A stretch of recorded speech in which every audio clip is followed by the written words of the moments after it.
The Pennsylvania class were the third class of super dreadnought battleships built for the United States, and the second class of the so-called standard battleships, which were a group of progressive designs that were built with the idea of operating together with a similar speed and armament caliber to each other in order to ensure a more uniform and easier to control battle fleet. The ships would carry the all-or-nothing armor scheme and represented an incremental improvement over the previous Nevada class.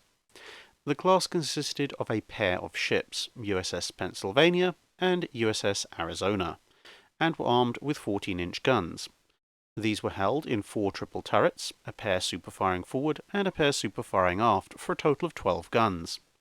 No less than 22 individual casement-mounted 5-inch guns made up the secondary battery, and 4 3-inch anti-aircraft guns and a pair of torpedo tubes would complete the overall weapons loadout. As the ships were considerably larger than their predecessors, the Nevada class, they were able to fit a much more extensive underwater protection system against torpedoes and mines. They carried a pair of extra main battery guns and were also the first class of American battleships to completely embrace the turbine engine as their method of propulsion, considerably later than almost all other navies. Their speed remained the standard 21 knots of American battleships of the period. The main armour belt was up to 13.5 inches thick, with a maximum 3-inch thick deck, although this was made up of individual thinner plates, which was not as effective as a single plate of the same total thickness. There was considerable opposition to the ships being built. On the one hand, Senator Tillman thought that they were too weak and expensive. Due to the rapidly increasing size of battleships, he prepared a series of sketch designs that were significantly larger and more heavily protected, but they weren't taken up. He would continue in this line of inquiry for the rest of his career, eventually proposing absolute monster ships that would make even a Yamato class think about running and hiding away. On the other hand, the American Congress was, as ever, the enemy of all things sensible and sane. The House of Representatives simply refused to pay for any battleships at all in 1913, although the Senate would allow for a pair to be built. They eventually compromised on one for 1913 and one for 1914, which would become the Pennsylvania and Arizona. In another stunning display of stupidity that is unfortunately not unique to the American Congress, the contract for the battleships supposed to defend and secure the national interests was promptly awarded to the lowest bidder, on a quote that excluded any armament or armour, which I'm given to understand are somewhat important components of battleships. Somewhat unsurprisingly, then, the cost of this contract overran significantly, and the final cost, once the ship's guns and protection were fitted, was almost double the original quoted price. Because American dockyards had built ships considerably slower than British or German yards before, the Navy Secretary challenged the builders of these ships to set building speed records, but they were unable to do so. However, the Navy yard given the Arizona was able to catch up with the commercial yard building the Pennsylvania, so that they were launched only 3 months apart, despite having been started with a 6-month gap between them. In the First World War, both ships remained on the American side of the Atlantic, in part due to engine problems with the Arizona, and in part because oil fuel was in limited supply in Britain, and so it was easier to send the earlier coal-burning battleships, which could more easily be supplied.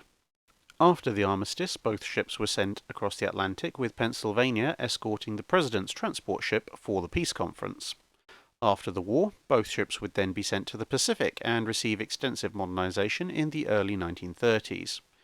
These replaced the obsolete cage lattice masts, increased the elevation of the main battery guns, installed new fire control equipment, added more deck armour, and provided new 5-inch anti-aircraft guns, 8 per ship. Some additional torpedo protection and new engines were also added, which allowed them to keep most of their speed with all the new weight. In the Pearl Harbor attack, the ships suffered very different fates. The unfortunate Arizona was hit by a number of bombs, most of which did some damage, but nothing fatal. However, the last bomb hit somewhere in the area of the second turret, penetrated the deck, and detonated the main magazines. This caused the ship to be blown almost in half, killing over 2/3 of the crew. The only bright spot was that the explosion was so powerful that it actually blew out the fires on the nearby repair ship Vestal. The ship was completely unsalvageable, and after the superstructure and main guns were removed for scrapping or reuse, the ship was eventually designated as a national memorial, which can still be visited today. Pennsylvania had somewhat better luck. Being in dry dock, she couldn't be torpedoed and suffered only incidental damage, despite 2 destroyers in front of her being seriously damaged. She went on to take part in numerous defensive and training operations before being refitted, with many secondary guns replaced with the dual-purpose 5-inch 38 gun, as well as lighter anti-aircraft guns, and being sent out as part of the American fleet's offensive against Japan.